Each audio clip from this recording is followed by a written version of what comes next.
Good morning, everybody. Welcome to the East-West Corridor High Capacity Transit Plan Stakeholder Group meeting.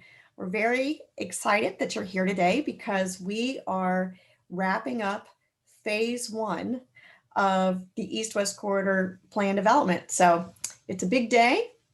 I'm glad you can be here. I'm Marie Keister. I'm your moderator. I'm part of the Murphy Upson team that's supporting the AECOM consultant team. And if we can go on to the next slide, I will do a quick recap of our agenda. So some of you have been here for every meeting along the way, and we appreciate that. For some of you, your schedule hasn't accommodated that, so you've had to kind of come and go based on your availability. So we'll very quickly do an overview again of what this project is all about. We have just had a great public input season, so to speak. So we will share with you what we learned from the public during that process in May. We have a proposed locally preferred alternative to discuss with you today, and we really want your feedback. And then we also have a path to implementation. And so we'll have some discussion along the way where we'll be seeking your feedback, and we'll pause at those key times. Now, I want to introduce our presenters.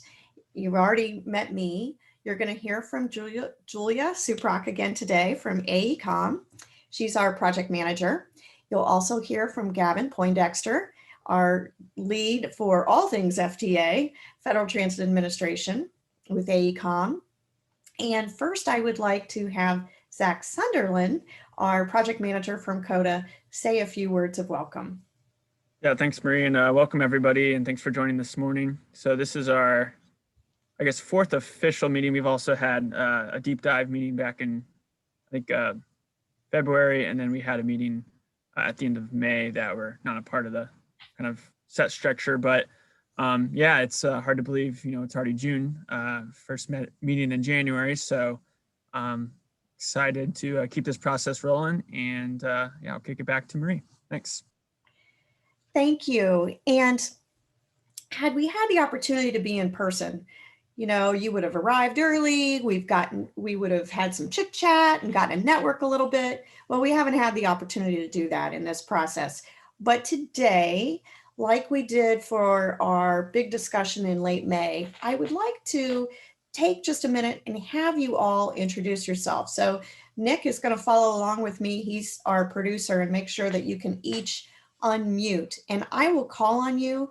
And then if you would just give us a quick explanation of who you are and who you're with, just short and sweet. If I happen to call on a member of the consultant team, just jump in and do the same, and we'll just keep moving on. So Lynn, you were actually the first one, Lynn LaCour, to sign into the meeting today. So Lynn, can you introduce yourself, please? And I was the first because I thought it was 10. I'm Lynn LaCour. I'm with the City of Columbus Department of Neighborhoods. I'm the neighborhood liaison to the Greater East Side, which includes the Mid-East, Far East, and Greater Southeast. Glad to be here. Thank you, Lynn. It's because you were so eager for the content. You just couldn't wait to be here. I'm sure that was the case. All right, let's go to Chet, since I never got around to letting him introduce himself last time. So Chet, you're up next. Hi, everyone. Senior Operations Manager for Lyft here in Columbus. We manage the city of Columbus, Upper Arlington, Bexley, and Grandview Heights bike share program, Kogo Bike Share. Thanks. Thanks, Chet. How about Justin?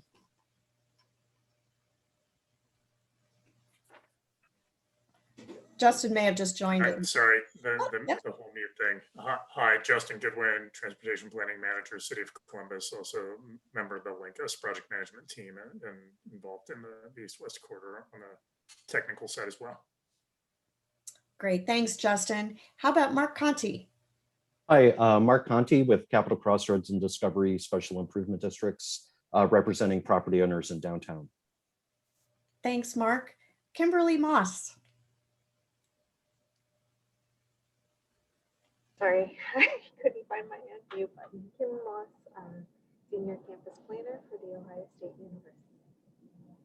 Thanks, Kim. Let's see, we've got Maria Shaper. Hi, good morning. Maria Shopper, Transportation Planning Manager with the Mid-Ohio Regional Planning Commission. Maria, you'd think after all these years I'd know how to pronounce your last name, right? So my bad. All right, let's see. Megan Meyer.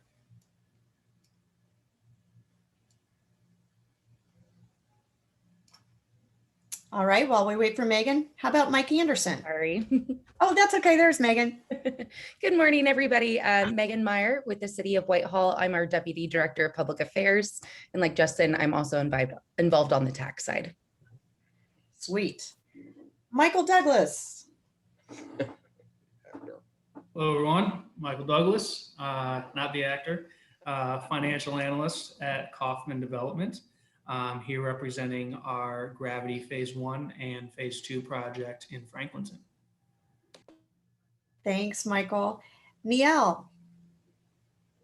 Hi, everyone. Sorry I'm not on camera. We are in the middle of our national conference and we're getting an award today on a project that I was on. So I'm on 2 meetings with the Mid-Ohio Regional Planning Commission, and I'm the Director of Communications and Engagement. So thank you. Thanks, Niall, and congratulations. Thank you. Mike Anderson. Hi, I'm Mike Anderson. I'm the Development Director for Jefferson Township. Thanks, Mike. And these names, by the way, they keep jumping around. So if I end up calling on you twice, please bear with me. Rebecca Gailey. Hi, I'm Rebecca Gailey. I'm a Senior Project Manager and Campus Planner with The Ohio State University. Awesome. Ronnie Nimps. Good morning, Ronnie Nimps. I'm the Complete Streets Coordinator with the Franklin County Engineers Office. Glad to be here. Thanks, Ronnie. Sarah Jane. Hi guys, I'm Sarah Jane Steppes. I am with National Church Residences. We develop, own, and manage senior housing, both nationally, but specifically in the city of Columbus. Thanks, Sarah Jane. Sharon Dorsey. Hi, I am Sharon. Can you hear me? Yeah. Okay, I had trouble with my last meeting. Yeah, I am with Cover My Meds. I'm the Alternative Commuting and Environmental Sustainability ERG lead. We love your title. Ted Gear. Hey, good morning, everyone. I'm Ted Gear. I cover economic development at Morpsey. Thanks. Thanks, Ted. Tom Slack. Good morning, Tom Slack. I am the Capital Programs Administrator for ODOT District 6. I'm involved with planning, engineering, and construction for the Central Ohio District. Thanks, Tom. And so I think I've caught everybody that is a member of the stakeholder group that's not a member of CODA or the project team. Did I miss anybody? Paul Matthews. I just saw your name, Paul. Oh, sorry. This is Paul Matthews, Capital University Director of Facilities Management, representing our 2 campuses, the one on Broad Street, which is our College of Law, and then, of course, our main Bexley campus. Wonderful. And now I see Melissa Green. Yes, Melissa Green, Westside Liaison with City of Columbus Department of Neighborhoods. Thank you. Thank you. Let's see. Kelly Scacco? Did I see Kelly? Okay. All right. Did I miss anybody else? All right. And then I'll just note Zach from CODA has a number of colleagues with him as well. Kimberly Sharp, Terry Fogler. There might be a couple of others. So I'll just get started now. So Julia is going to be our main presenter today, supported by Gavin. And so at this point, Julia, take it away. All right. Thank you, Marie. And thanks to everyone for being here and being on this journey with us since January. We're really excited to present to you the information, the proposed locally preferred alternative, and to get your feedback. So before that, we just want to take a step back and remember the context within which we've been working, developing the alternatives, evaluating them to come up with this locally preferred alternative.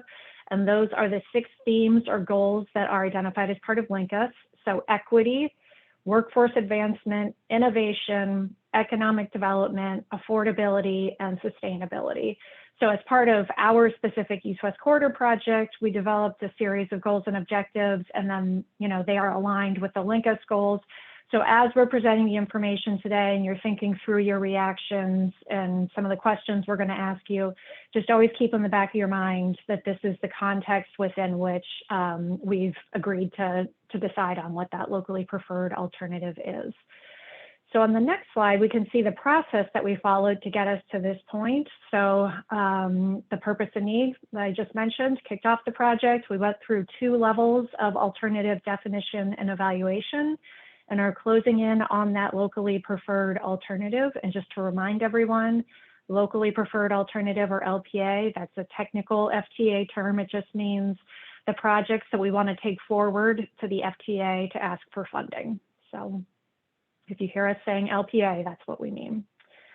On the next slide, refresher about those corridor segments. Again, defined based on changes in roadway configuration or geometry, and then neighborhood development patterns. So served as the framework for how we defined and evaluated these alternatives. And then within each of these segments, we looked at a few different guideway types.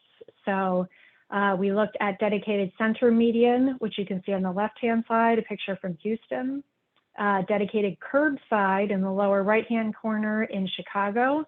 And then mixed flow traffic operations, which you can see in the upper right hand from Grand Rapids. So the mixed flow is where the bus is operating in traffic with cars, doesn't have that separated transit only lane. So we looked at all 3 of those options in each of the 10 segments for the corridor. So what we found, as you may recall from our last meeting, is that the numbers are not going to make the decision for us. So when you look at some of the evaluation factors like capital costs and ridership, East Main Street performs better. But when you look at things like faster travel times and lower operating costs, East Broad Street performs better. So trade-offs between each of them, they perform well in different categories. So we went to the community and stakeholders and asked them to provide their feedback on priorities. So we encouraged them to think about things like future residential and employment growth patterns, where those complementary transportation network investments, so things like bike ped investments will be made, as well as corridor character. So when you think about your neighborhood, you think about these corridors, which do you feel like are most appropriate for the type of high capacity transit investment that we're looking at? So we'll quickly do a recap of that engagement, which took place over the last few months. So between February and April, we had an online survey where we received 423 different responses. We had a series of 5 road shows between May 11th and 18th with over 300 people participating. So it was a great turnout, a lot of fun. And then on May 19th, we had 2 virtual public meetings where 63 people attended. So we could dig in a little bit deeper and get some feedback from people who attended those meetings. So what we heard from this group, again, not a scientific sample. This is really just checking the temperature of the community, getting feedback. But in general, we found that residents prefer faster, more reliable transit and dedicated lanes. Beautified medians was important, as well as more sidewalks and bike lanes.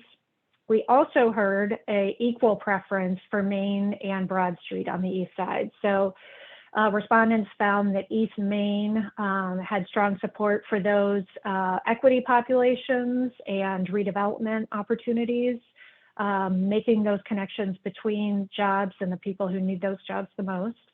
But when you look at Broad Street, there was strong support for those who wanted access, easy access to major attractions like the Columbus Museum of Art or Franklin Park Conservatory. So again, sort of, again, pointing pros and cons on both sides, or I guess really just pros on both sides. So it's hard to choose between Main and Broad Street, either from a technical perspective or from a public engagement perspective. So we took all of this information, all of this input, and developed the proposed locally preferred alternatives. And you'll see that S in parentheses because, drum roll, On the next slide, oh, not quite a drum roll. Let me do this slide and then we'll get to the drum roll. So let's first talk about what an LPA is. So again, that locally preferred alternative. So it's the definition of the best high capacity project for the corridor. So it's not an immediate request for funding. We're just saying we've gone through the process, we've done the technical work, we've done the engagement work, and here's the project that we think is the best fit for this corridor. So the different components of that LPA are the mode, which we've already decided on, bus rapid transit, the station locations, which we've already decided on, and then alignment and guideway design. So those are the two things that we're going to be talking about today, is alignments and then guideway design, meaning how we put those dedicated lane and mixed traffic operations together along the length of the corridor. So that's really what we're going to be looking for your feedback on. So now I think we can talk about our pivot and approach. So again, no clear winner between East Main and East Broad. We found that all three legs of the corridor, so West Broad, East Broad, and East Main, are all viable to be competitive for small starts funding. So by breaking the corridor into multiple LPA projects, there's a number of benefits to that. So it maximizes BRT investment. So there's just going to be more investment throughout the corridor. It broadens corridor eligibility. So again, we have 3 projects as opposed to 1 or 2, which in turn attracts more federal funding. It also increases implementation flexibility, which we're going to talk about a little bit later. So in terms of how we decide to phase projects, phase construction, just increases that flexibility. And then this reflects that community preference that we heard. So we heard support for both East Main and East Broad and West Broad. What I want to be really clear about is that we are not asking you to prioritize the corridor at today's meeting. So we're going to talk through these 3 different corridor projects. We don't need to decide which of those would go first. That's going to happen a little bit later. We'll talk about schedule. It's going to happen later this month and into next month. So on the next slide, we can see what those 3 projects are. So we'll start on the west side. So West Broad, starting at our western terminus and then heading eastbound on West Broad into the downtown, stopping in the vicinity of Washington Avenue. Then coming in from the east side, starting on East Main, coming in from the eastern terminus, heading westbound into the city, and then turning right, probably heading up High Street, and then stopping in the vicinity of Spring Street. So that's a little bit of a change from what we had talked about previously, that little extension between Broad and Spring Street. But this corridor, extending the corridor up, would allow us to serve those activity centers, the nationwide insurance jobs, as well as the convention center. And it also allows for connections, direct connections with the Northwest Corridor when that comes into the city. So the third corridor is East Broad. So that would be the eastern terminus on Broad Street, continuing westward down through the downtown and continuing out to Souder, just past downtown. So what this does, you can see on the inset map there, it allows for some overlapping service in the downtown area, which is a really transit-rich environment. So if you're traveling between Souder and Washington, or Spring and 3rd or 4th, or Spring and Main Street, you have a really high level of service. So if you have, let's say, 10-minute service on each of the legs in that downtown core there, you'll have 5-minute service. So it's a great opportunity or a great strategy to serve each of these corridors, which again, we've identified are each viable for small starts funding, and which we've heard support for from a technical perspective as well as a community perspective. So this is the routes or the alignments that I was talking about. I'm going to turn it over to Gavin, and he's going to talk about the guideway definition. Julia, let me just interject here and go back to the prior map, Preeti.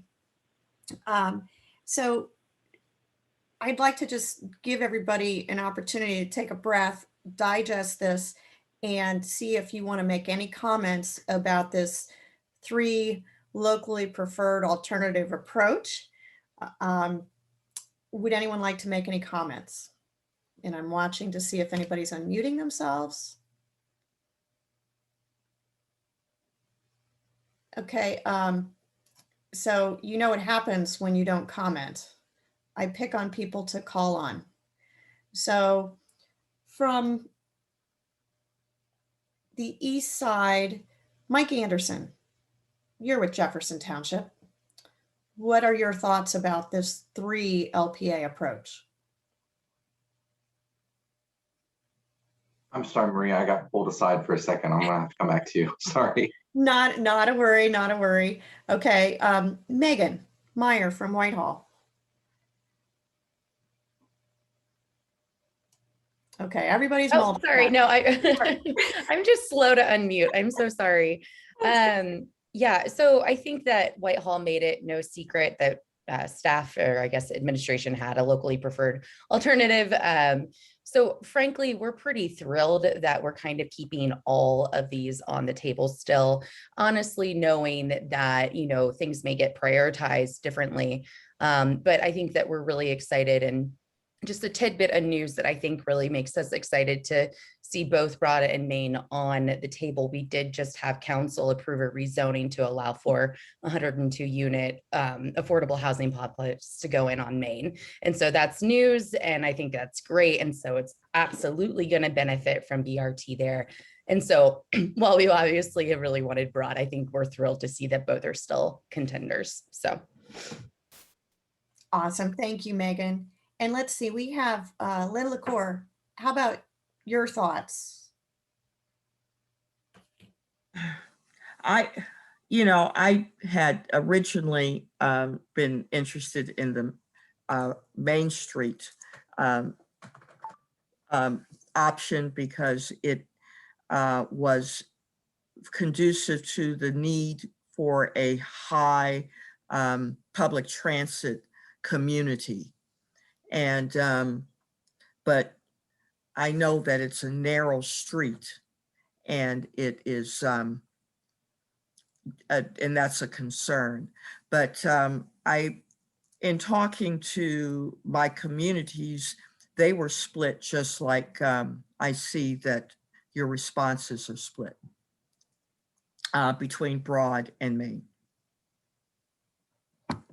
It's a hard call, you know, as we've all discovered. But thank you, Lynn. So you feel okay about moving both east alignments forward? We talked about it. I thought that it would be a big push for Main Street, but especially since we have a Main Street, East Main Street Special Improvement District, thinking that that would help that district a lot. But I have not heard anything pushing me one way or the other.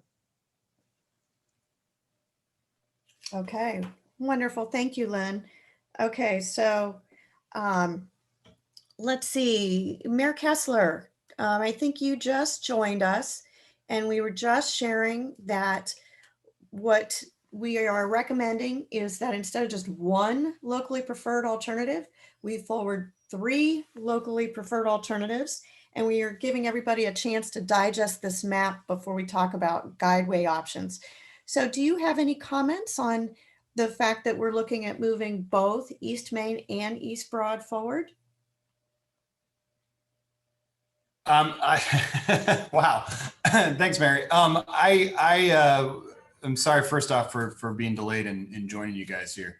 I want to learn a little bit more. I assume that based on past contexts that we're talking about there being a contextual rapid transit within the different corridors based upon what the footprint of the streets are and the land use pattern. So assuming that there is some flexibility with different locales, then I think that's a fantastic concept. Well, thank you. And in a minute, we'll have Julia and Gavin kind of acknowledge, what happens from this very early phase to as you move into further project development. A lot of those details get worked out, Mayor. So there's lots of opportunities for that to make sure it fits within the context. Let's see. Autumn Glover, I think of you as on the east side with PACT. and what's going on with Ohio State and the hospitals. Do you have any comments? Okay, I'm not seeing her unmute herself. Does anybody else on the east side want to make any comments? Yeah, this is Paul Matthews at Capital University. Great, Paul. I think it's very positive on both legs. Due to the fact we have a lot of our employees that work in the housekeeping side and in particular the food service side that basically live on the west side on the Broad Street, West Broad side, and have a particular hard, challenging time to get to work on time too. So I think this is very positive for us, and it also allows our two campuses to basically bridge each other where our students can go back and forth much more quickly too in the future. So I commend you both on these two options still being viable. Great. Thank you so much, Paul. Any other comments? All right, I'm not seeing any. So let's go on and now let's talk. And West Broad, folks, I don't mean to, certainly you can weigh in as well, but I think on the next slide, we'll start to get into the issues. West Broad was, you know, we never had to choose alignments on the West Broad side. So that's kind of easy. So Gavin is going to walk us through the proposed guideway solutions now. And I think West Broad, that's when you're going to have the opportunity to have some thoughts and weigh in as well. And I'm not neglecting downtown. Downtown will come in too. Go ahead. Thank you very much, Marie. So as you mentioned, one of the things that we want to do is we want to try to make sure that we're fitting the proposed BRT into the context of the community that it's trying to serve. So as we take that West Broad or that green line there that we're talking about first, on the west end there, we're looking at likely being a mixed traffic setting. That's due to the level of ridership out there and the level of congestion. We're just not seeing that benefit for transit that we would get from that cost of going into a fully dedicated lane. As we move into more the hilltop area, we would transition into a dedicated median running BRT and kind of carry that through the corridor, through Franklinton and through downtown. And what that's going to do is kind of move the stations and move the guideway into the middle of the roadway, and then have automobile traffic on the curbs. Similarly, for the East Broad segment, we would then have that overlap using that dedicated median lane from about Sauter to Washington, as Julia had mentioned. That's where we're going to get that really intensive frequent transit service that's going to get people who might be walking a little bit to hop on that bus and use that, and kind of just have people not use their car or not use some of those other things, and be able to circulate through downtown a little bit better. And we're going to continue that dedicated lane area out to about Bexley. And then in Bexley, we're going to move into a mixed traffic situation. That's what we were hearing from the community in Bexley, that's what they want to see and have envisioned for their community. And then in the Eastmore area, we go back to that median dedicated transit to Whitehall, where we would transition into a curb running dedicated lane. And that's really just looking at the context of what's going on in that area. It just seemed to make a little bit more sense to be on the sides rather than in the median there. And then we would drop into mixed traffic for the eastern portions of East Broad.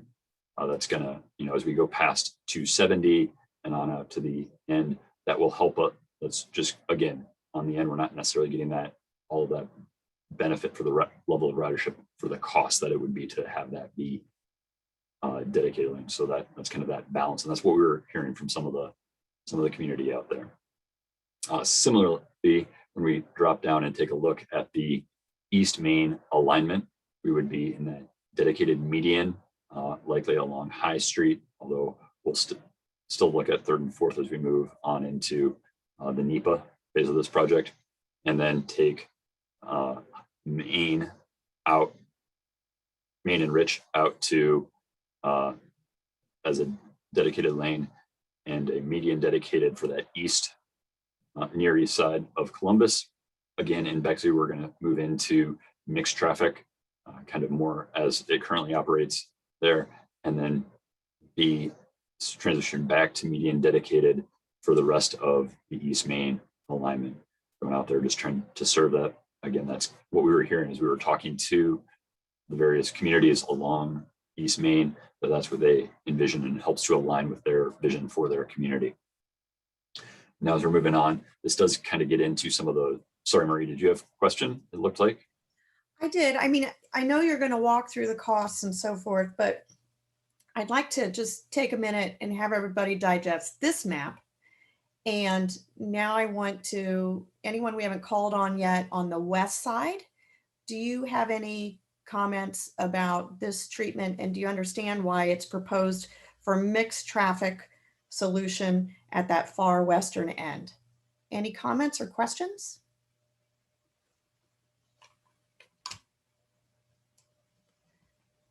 Okay, I'm looking to see, I thought we were going to have homes on the hill here, but I don't see them here yet. Okay, all right, now let's talk about, we heard strongly through a lot of the public input, as Gavin said, a real desire that if we're going to make this investment, let's make it as high quality as possible and let's do that fixed guideway. But as Gavin acknowledged, there's places where that's tougher. So let me go to our downtown folks, Mark, Conti, or others. Do you have any thoughts on what you're seeing here?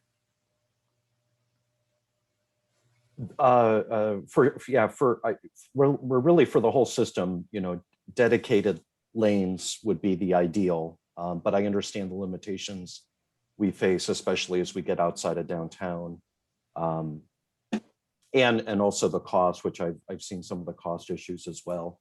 And just to chime in on the main and broad issues, yes, it would be fantastic to see all three.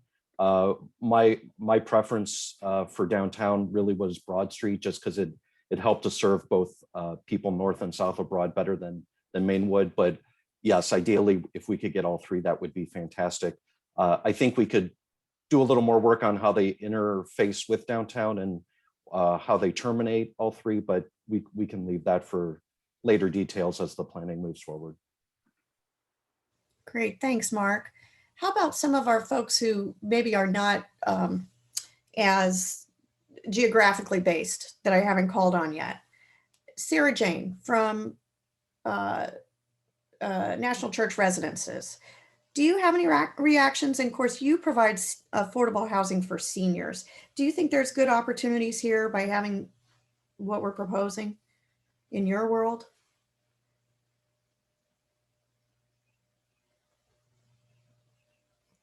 Okay, she's unmuted, but I'm not seeing any response there. All right, now let's move on. Mayor Kessler, what are your comments about the mixed traffic in the Bexley area?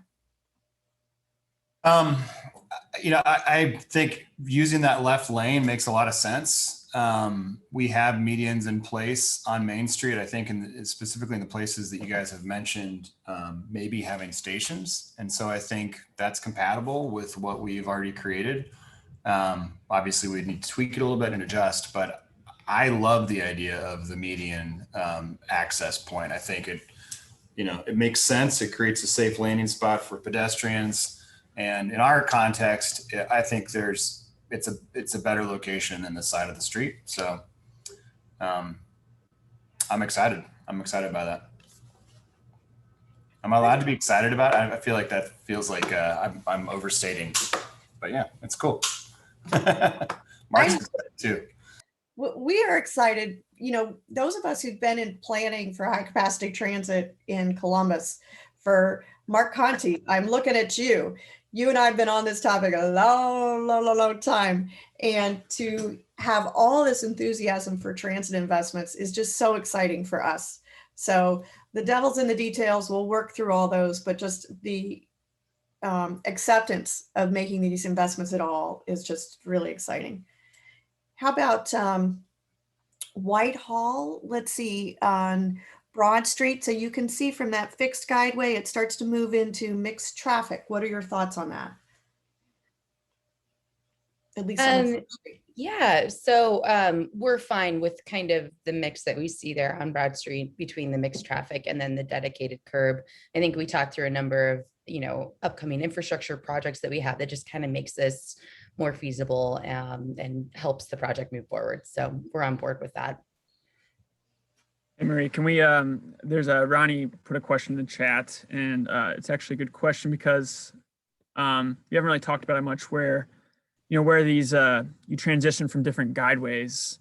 So I'm thinking maybe if Gavin or Bill's on the call can kind of talk about the transition from each of these and how a bus operator kind of deals with that. I think in general, we're such early in the process that, when I've spoken with the operators, they've been very excited about any type of dedicated right of way, just making their job easier and more reliable. But didn't know if Gavin has any experience with some other BRT systems and how the operator deals with a transition from the different guideways. Yeah, well, one of the things that we will be doing towards the end of construction and prior to start of service is we're going to be going through training and testing of the system. And that will involve training operators as to how to drive this route, because there will be some differences in what are those transitions like. And as we'll try to make some design things. One of the things that we can do is have those transitions, especially where you're going from a median to a curb, to do that at a signalized intersection and provide a little bit of a transition with signal timing and transit signal priority, so that we can get them potentially a little bit of a jump or a lag, so they're able to do so without as much pressure with the traffic necessarily. So we can do that through some signal timing and through some geometry and where the stations are placed, so that we can make those transitions smoother. But it is going to be a required of training, but these are professionals, and they're operating large vehicles all the time, and they do so pretty safely. And I anticipate that will not change. It's going to be a little bit different training for them, but they can do it. This is what they do for a living, and I have confidence that they can do that. Yeah. Hi, this is Ronnie. I just wanted to chime in and say I've personally had nothing but great experiences with CODA drivers, so I have faith that they can handle it. Interesting to hear about the new training for a new form of BRT. Thank you for answering. I just want to chime in. One example in Cleveland is out in University Circle, where on Euclid Avenue, they have the dedicated guideway in the median. And there's a queue jump there just east of East 105th at Stokes Boulevard. So if anybody happens to be up there near Case Western, or even just wants to go in on Google Maps and look, you can see kind of how that lays out. Thanks, Bill. Michael, we're going to come to you on your cost question in just a little bit. I haven't forgotten about you.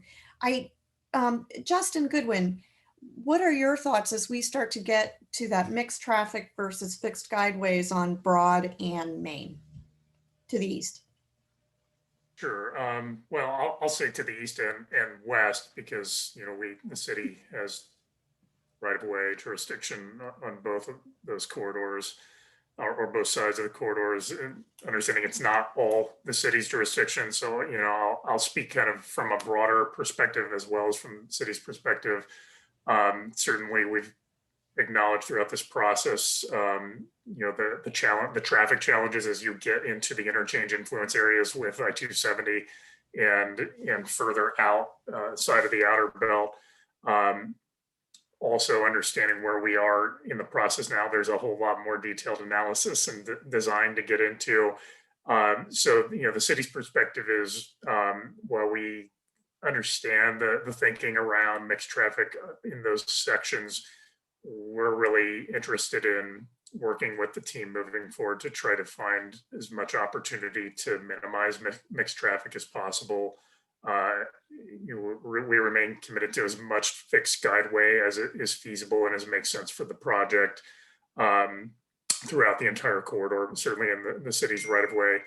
And, I think really importantly, just for all of us to keep in mind, what's critical is that we don't have BRT vehicles stuck in traffic.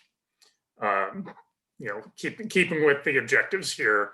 So, whether or not that's fixed guideway everywhere or looking at transit signal priority or things like queue jumps, any way that we can make sure that we're prioritizing the movement of transit and of transit riders, that's what we should be working into the design moving forward. Thank you, Justin. And so I'll just leave it open. Does anybody else have a comment before we move into, the reality check of money? It does cost money to do this stuff.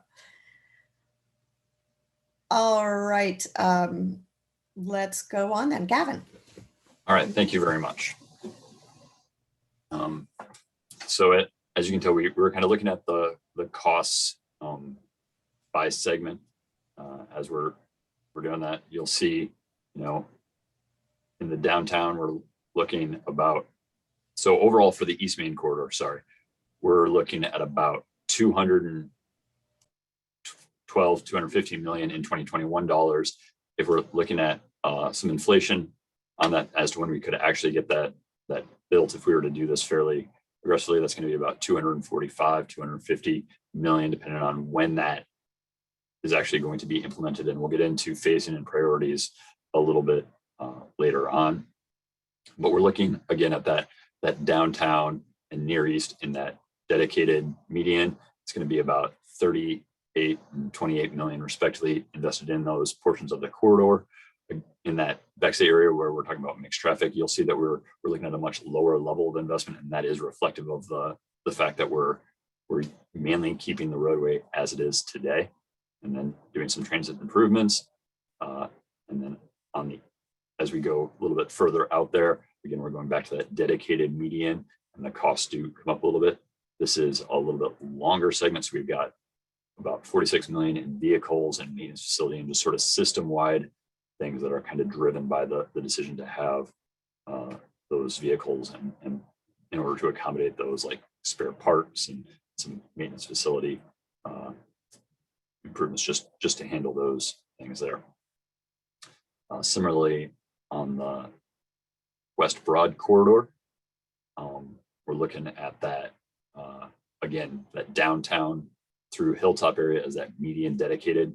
And we're looking at about 35 to 50 million, and what that is out in Hilltop.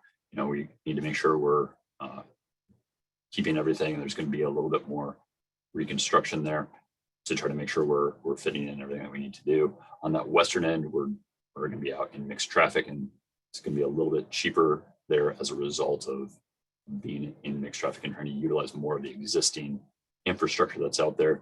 Again, we have that vehicles and other things associated with vehicles, charters, and stuff like that. And we're looking at, again, about 175 million for this in current year dollars. And then with inflation, it'll be about 210 million, depending on exactly when we start to implement this project. That is going to be one of those things that, as we're going to have to play around with a little bit more as we get into phasing of different corridors and projects, because again, we don't have a confirmed priority of which corridor would go first. Next one is the East Broad corridor.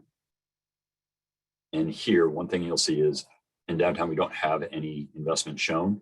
That is only if West Broad goes before East Broad. If it were the other way, that top line we had would kind of move over here.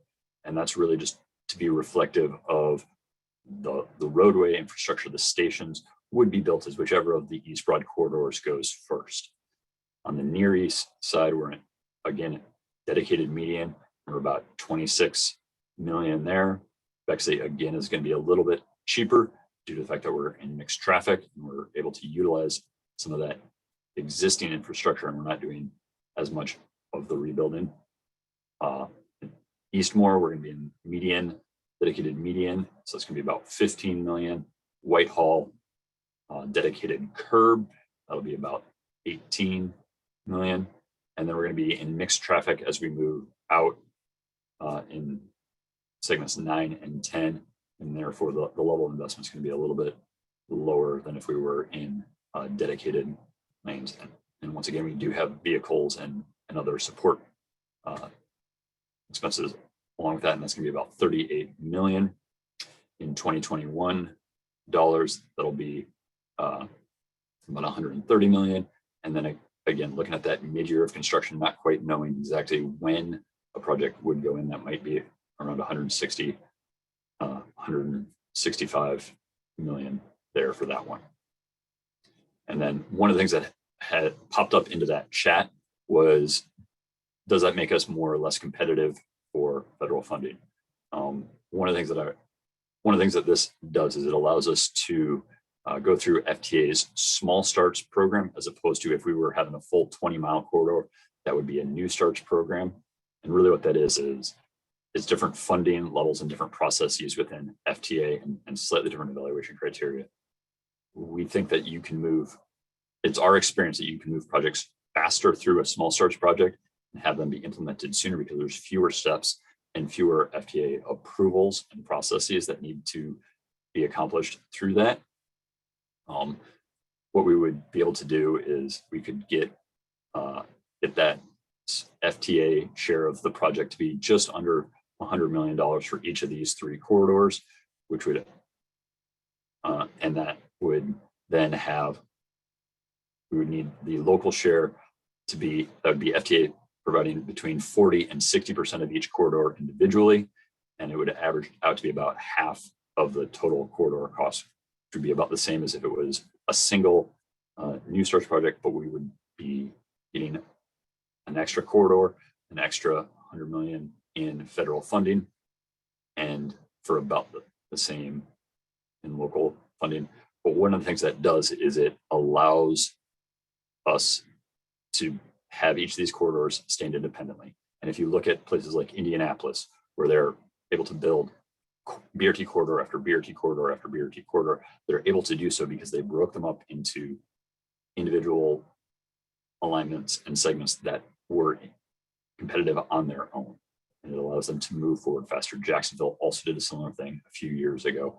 And it's a way that we're seeing different regions be able to implement their desired corridors a little bit quicker and smoother than if they were trying to do it as a single project. And then, as another thing to remember is that we're looking at, we need to look at the annual O&M costs for each of these projects. That's going to be a reoccurring cost that CODA is going to have to cover throughout their projects. So for that East Main project, we're looking at somewhere around the 10 to 10.5 million. West Broad is going to be about 6 to 7 million, and that East Broad corridor would be 9 to 10 million. But one of the things that we need to keep in mind when we're thinking about this is that currently they're spending about 13 million on that Route 10. So which is really covering that, what is served, will be served by the West Broad and East Broad corridors. So where, if you add those up, it's 17 million. It's not a 17 million more than what they're currently spending. It's a smaller increment of that. So we're not looking at that much of an increase, which is also an important part of that small starts project, because the FTA looks at what is the increment on your annual O&M costs.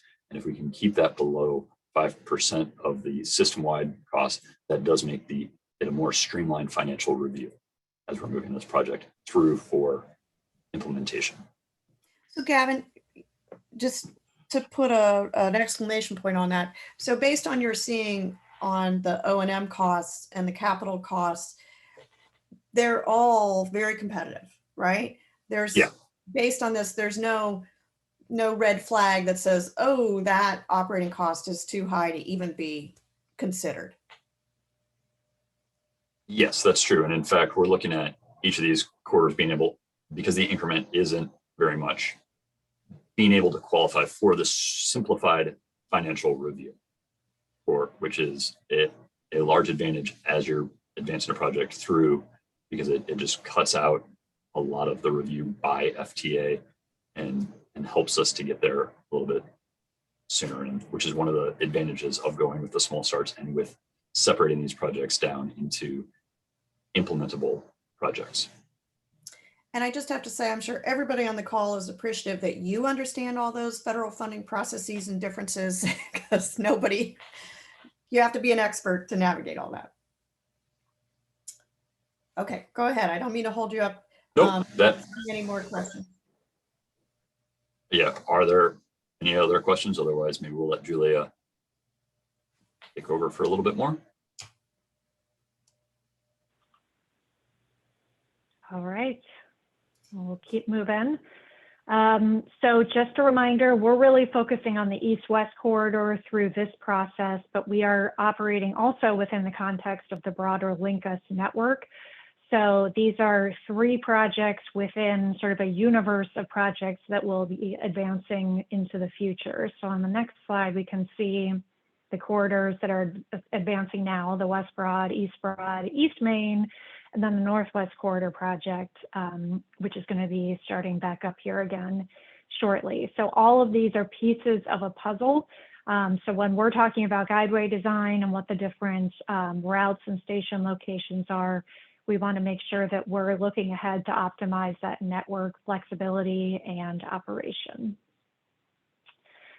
So looking forward, I think we just want to pause here and talk about, again, the 3 LPA approach, the guideway recommendations as they stand now, and if there's anything that you would like CODA to consider as they start to think through with their partners what the prioritization and implementation strategy is going to be. So I think on the next slide, we list out what some of those considerations might be. So this is just really a subset. This is linked primarily with the FTA criteria, because again, it's going to be critical to get that funding support to move these forward to implementation. But there's other things that are not captured on this list, which are also important and linked back to the Linkus goals. So thinking about things like zero-car households, households below poverty, minority populations, and affordable housing. Those tend to be tied to that equity and workforce advancement criteria from Linkus. They also, some of those are factors that the FTA looks at. Population and employment density, how well do each of these serve residential places where people live and where they work and connect those two, as well as that travel time in question. Justin mentioned getting as much dedicated lane as possible to support BRT operations and not getting stuck in traffic. New and infill development. So this is important because BRT can really be leveraged to help focus and guide future growth. We know Columbus is growing rapidly. So where and how within these corridors do we want to structure the BRT to help attract and shape that growth? Ridership, obviously important. The next 3, ridership and the capital and O&M costs, those are kind of the basis of what FTA looks at in different calculations. So we want to make sure that we have that balance right. And as Gavin is talking about, depending on how we structure the O&M costs, we're hoping we can go for that streamlined financial review. So I will pause there and turn it over to Marie. So if you think back to those original goals that we had, and they are equity, workforce development, and I'm looking for my list. These are basically subsets of all of those goals. And as Julia said, and then there's, the FTA performance metrics that they have to look at. So as we start to think through prioritizing these different LPAs, locally preferred alternatives, because we may or may not be able to move forward with all of them all at once to request funding for all at once. What are your top 2 or 3 priorities on this list that you want us to consider as CODA and their board are making the decision of which they would recommend to move forward first for funding? So Lynn, for example, LaCour said earlier, you were really looking through the lens of that Main Street serving people who may not have had as much access in the past and making sure they're able to get to jobs. So I'm going to call on you, Lynn, just because you already expressed that. What do you see on this list that you think we should be thinking about? Well, I'm always thinking about, populations, and the concentration of apartment complexes in the area. And once again, I'm thinking about the businesses in the area and how people can access those businesses, those strip malls, those daycare centers. Oh, I'm so sorry. That's all right. I got a call from the office. Please excuse me. Hold on. Not a worry. All right, Sharon Dorsey, you've already weighed in with population and employment density and minority populations. Do you want to weigh in just a little bit more verbally so we can hear your thoughts? Sure. Yeah. I think I think population and employment density is key just due to just because of the high influx of people moving here and just the enormous amount of development going on for housing and things like that. I feel like that has to be taken into consideration, not just what's going up now, but what's proposed in the future as well. I think minority populations is super important to be considered as well. A lot of people in minority districts or neighborhoods already access the bus quite successfully. I feel like something like this type of project would be very popular with people going to work. And I know that even with COVID and people, not everybody being back in the office just yet, I've already noticed that traffic is just completely bananas, and it's only going to keep getting worse and worse and worse. So I think we have to make one of the priorities getting people going back to work every day using some sort of alternative transportation, including what's being proposed here.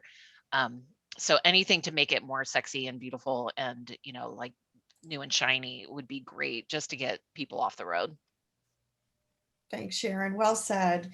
Emily, I'm going to call on you, and we haven't heard from you yet, so I'm excited to hear your thoughts on this too. Can everyone hear me okay? Is this Yeah. working? Yeah. Okay, cool. So I think it's important to prioritize zero car households and households under the poverty line, because they usually don't have an option whether or not they can take the bus. They're going to rely on it and need reliable transportation, even as we're trying to increase ridership to get people off the road with their cars, both their environmental and safety and just driving reasons in general.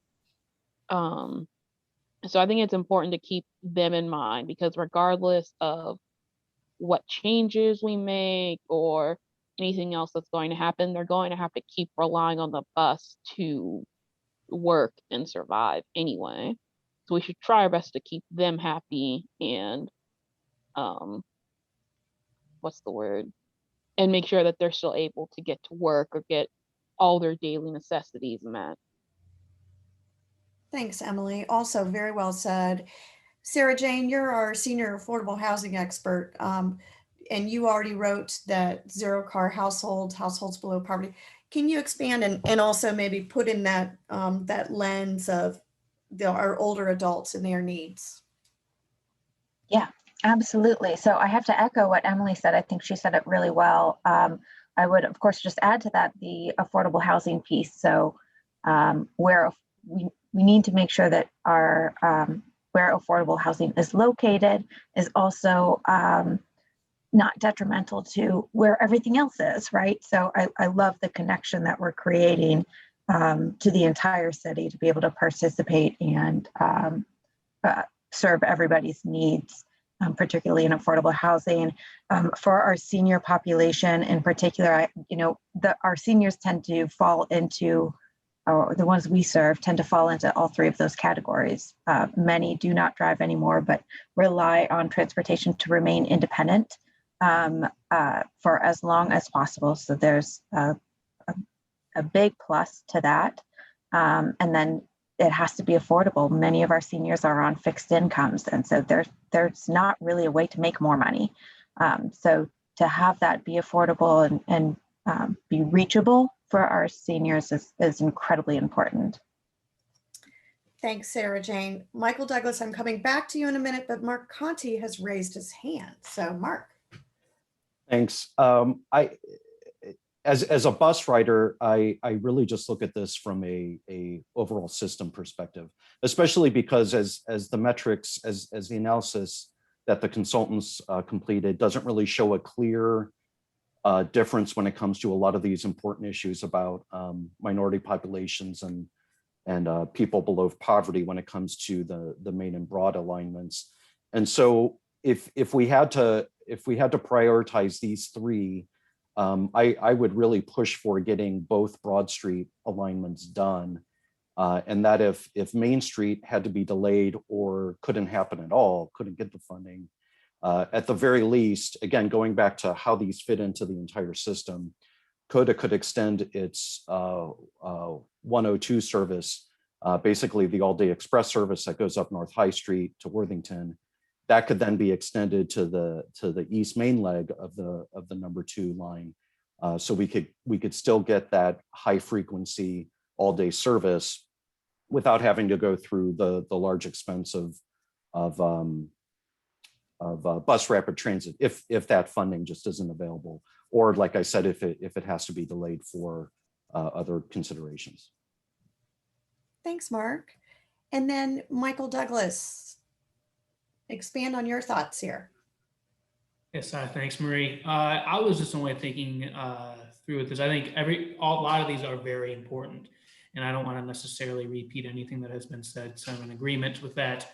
The only additional thought I would add is that I believe we would want this to be, in my mind, as successful as possible so that we can prove that we can do this in other corridors.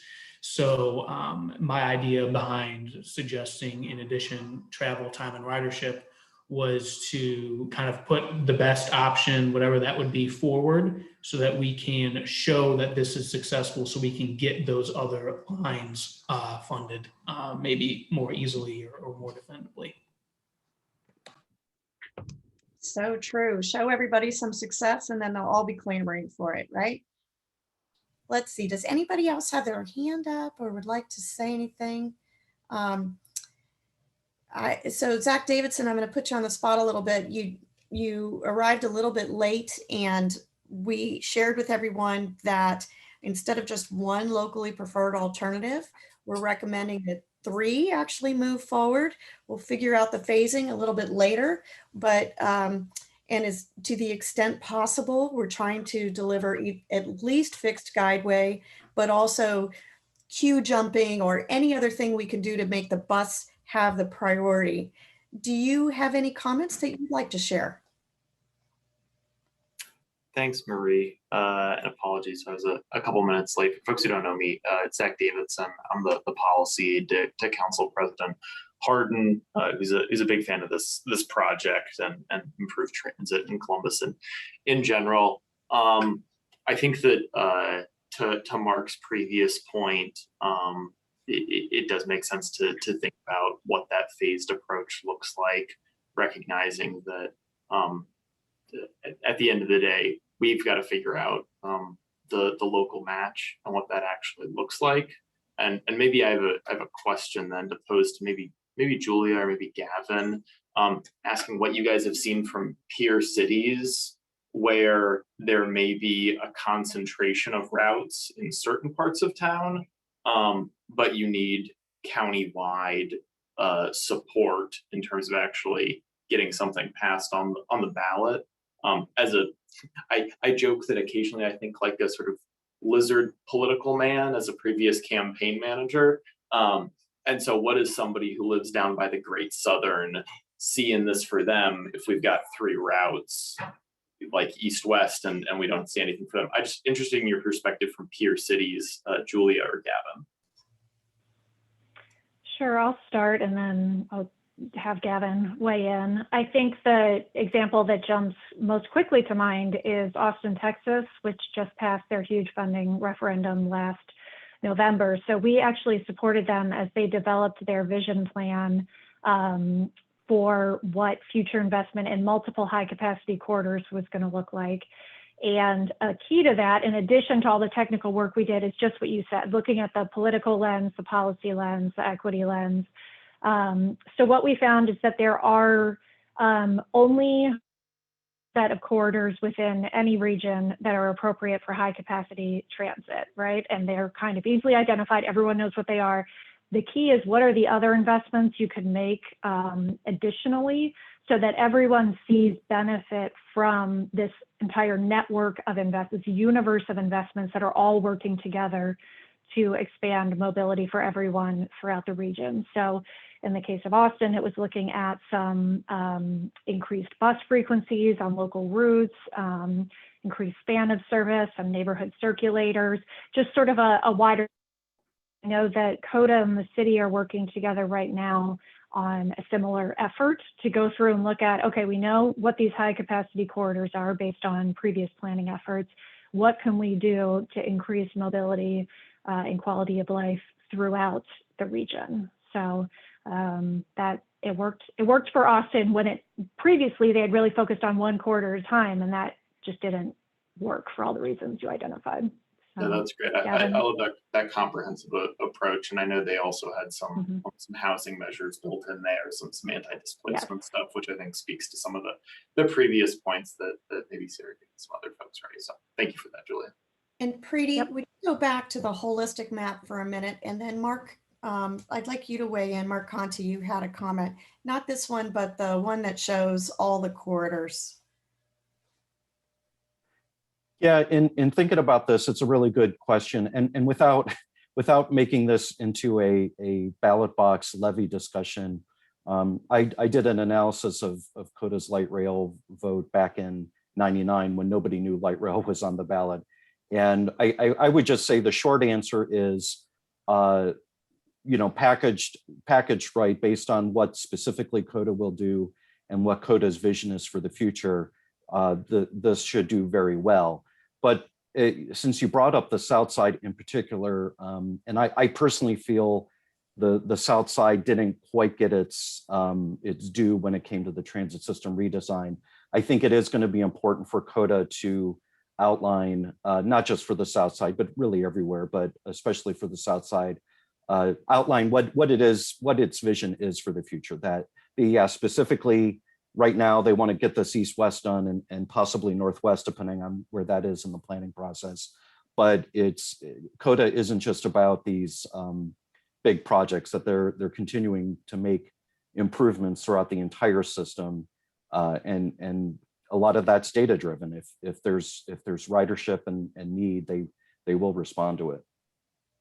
Thanks, Mark. And just one other comment on that, and Preeti, while we move forward, you can get us teed up for the next slide.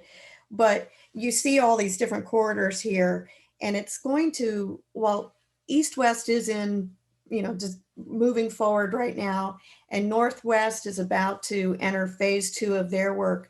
There are other corridors that are going to move into a similar process soon. There is an effort to look at that holistic vision and to also think through what that funding strategy might be that's going to play out over the next 6 to 9 months, so that we can all answer the questions better on how we might fund it, what all is envisioned in these different holistic visions. So a lot of work going on there too. All right, Gavin or Julia, let's see, the path to implementation.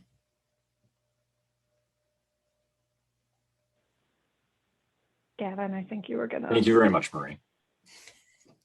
If we go on to the next slide, one of the things that we have here is we just want to give people a realistic sense of what's next in the development of a small starts project. This isn't looking at any of these 3 locally preferred alternatives in particular. This is just sort of a standard, and it could be applied to each of those 3 corridors. But what we want to do is give you a sense as to when you're going to get some of those answers to the questions we've heard. We need more information about traffic. We need to have more information about some of the NEPA impacts. When are we going to know if the federal funding is coming? Some of those things, so that's what we wanted to try to do here. So we are kind of in that right now, summer of 2021, as most of you have probably realized by the warmth outside. And we're looking at selecting that locally preferred alternative for each of these 3 corridors. One of the things that we're going to need to be doing then is figuring out which of those corridors we want to move into FTA's small starts project development pipeline this in 2021, likely towards the end of the summer, fall timeframe is when that would happen. And that's going to require us an adoption of the locally preferred alternative, and then that alternative will need to get into the Metropolitan Transportation Plan, which is a fiscally constrained transportation plan for the region and includes all of the various planned transportation projects. So we'll get into project development. That's going to require approval by the Federal Transit Administration.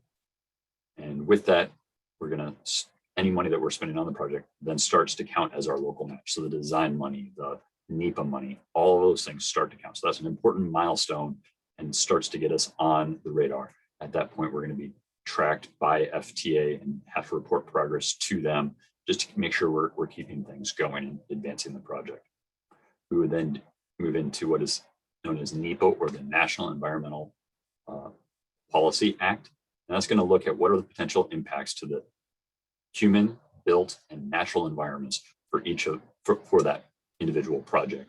We're going to look at how those things fit together and just make sure that we're not having adverse impacts to that as we're moving forward, or if we are, we're all aware of what those are and can properly weigh those decisions. Simultaneously with that, we're going to be moving that design through to about the 30% design level. And we're going to, so right now we're at about a 5% design. We're going to get it up to a 30% design over the next year. And we would then, that next summer, request it to be evaluated and rated by FTA. And that's going to be where we get, this project, are we cost effective? They also look at mobility improvements, which is the level of ridership, along with the riders by zero car households, and a few other metrics are involved in that evaluation and rating. And that is then to be included in the annual report, which is supported by the president's budget and funding recommendations for the following fiscal year. So that's an important thing. If you think about it, getting into a federal budget takes some time, and that's why we're trying to see that flow out to 2024 as we're getting that, then advancing the design up to 100% and preparing those bid documents. Following getting that around, so about 18 months to 2 years after we request to be evaluated and rated by FTA, we can be looking for that grant agreement, which will allow us to move into construction. We're probably looking at about 3 years of construction for each of these 3 corridors. And then that would be followed up just by testing and training. If you remember earlier, we had talked about the need for training of operators and how's that going to work out. That's what's going to go on in that time frame. We're also going to be testing all the systems to make sure they're working properly. The signals, the fare collection, all those things that have to go forward so that we're providing a good experience to our customers. I think that was one of the things that we heard from a comment earlier was we need to have this be successful. So that's going to make sure we can get that right and get those things going. And then we would go into service following that testing, probably about 6 years after we start that process of entrance into project development for any one of these projects. And as I'd said before, that can be done concurrently, that can be done consecutively, there can be overlap. That's when we get into that phasing conversation and see how that local money and their prioritizations comes in. There may be Northwest Corridor, that's something that's kind of hanging out there. That's not part of this study, but where does that fit into this pipeline? Another important consideration that the Linkus group and CODA will be making. Does anyone have questions about the timeline for a small starts project that we're looking at?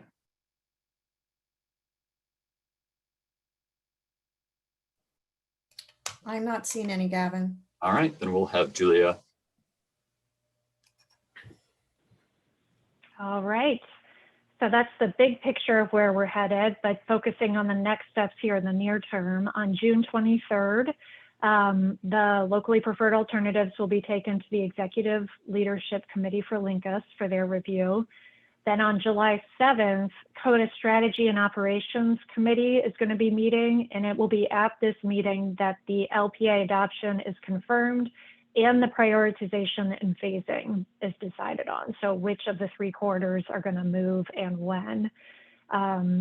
Another part of that will be developing a budget amendment if necessary to cover all the project development costs for any of those corridors that are going to be seeking to enter small starts in 2021. And then working on a letter from the CODA board to MORPC to request an MTP amendment. Then on July 28th, we're anticipating that the CODA board will adopt the LPA and these other supporting documents. In early August, we've been working with MORPC to sort of schedule when the MTP amendment will happen. So in early August, MORPC is going to announce their September 9th meeting because there does need to be a 30-day public review process for any amendments to the MTP. We will also be requesting letters of support during that process. So Marie, is there anything you wanted to add in there? Yeah, 2 points on that. First of all, get used to these requests. So because of these different funding processes, MORPC and their public input process, we would really love it if you would send a comment or write a letter on your letterhead, because that just gives them more ability to say, oh, look at support. Of course we want to do this. And Maria, I'm going to call on you in just a minute. And then secondly, when we go to the FTA, we want to keep showing, oh gosh, look how many wrote letters of support to MORPC. And now we have this many letters of support here.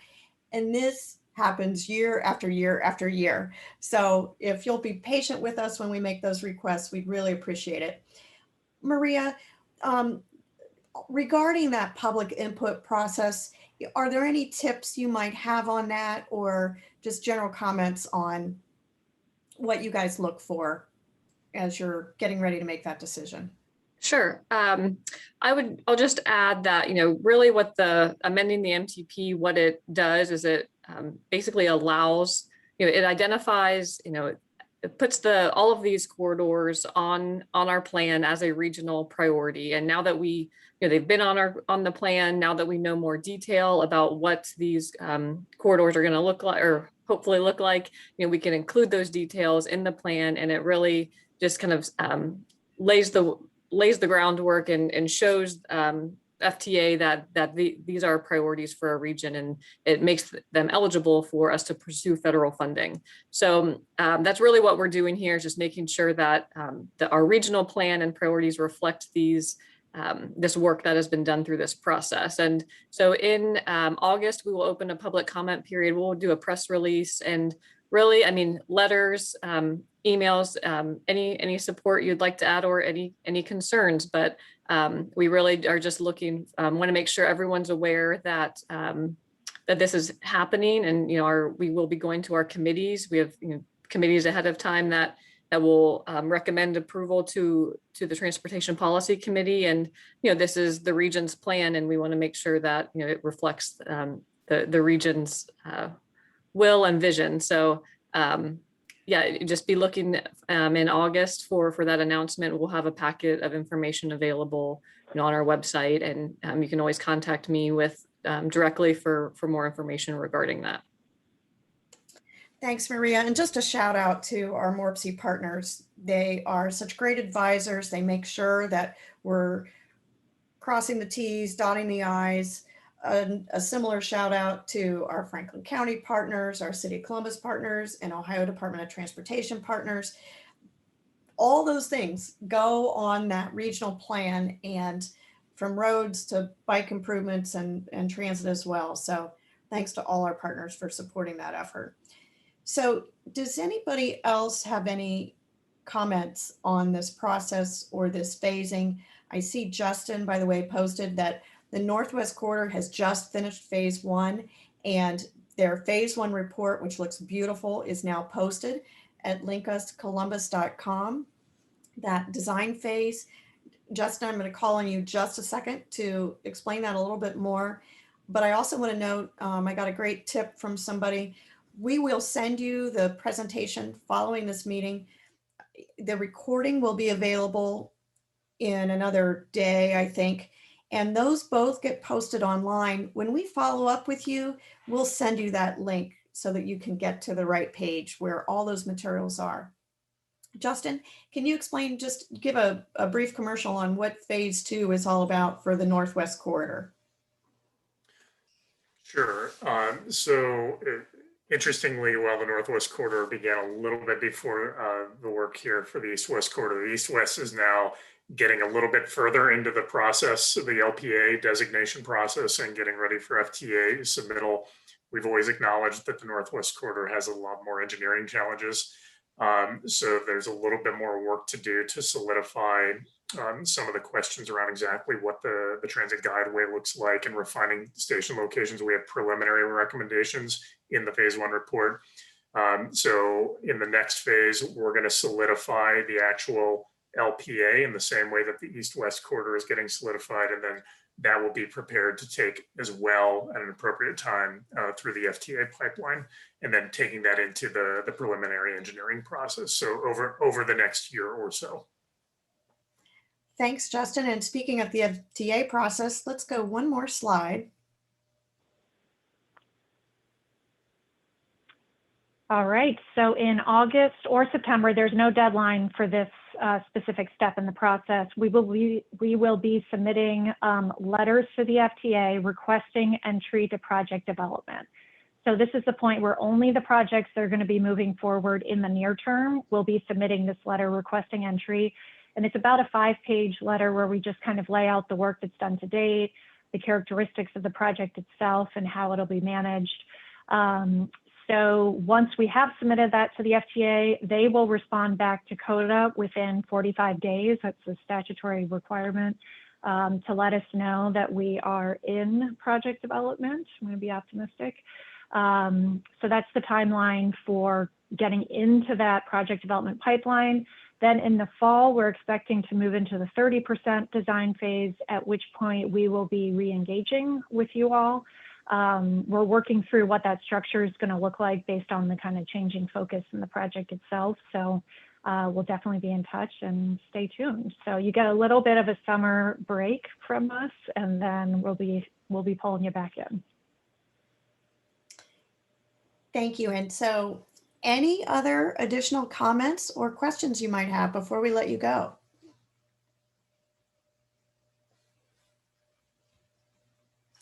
So I just want, in conclusion, to say to all of you, we know this process has been pretty fast these last 6 or 7 months, and you've been so patient with us and accommodating. You've asked amazing questions. Your questions and comments have really shaped what you're seeing today. I hope if you're a municipality or somebody who has said, I want this, I hope you're seeing that the team has really listened to you. I know that CODA appreciates your participation so much. So I'm just going to let Zach say a few last words to wrap things up, and then we'll let you go till the fall.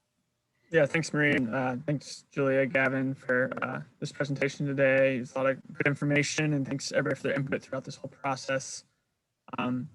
As Julia said, spend your summer taking your vacation, then back in fall, we'll re-engage you. Hoping maybe to be more in person moving forward, but we will see and strategize about what that looks like for this next phase of work. So again, thanks for joining, and we will be in touch. I know Marie said we'll be sending out the presentation and then uploading this video on YouTube along with all the other previous meetings that are already up there. So thanks, everybody. With that, we will adjourn. Have a wonderful day and have a great summer, everybody. Thank you. Thank you. Thanks, guys.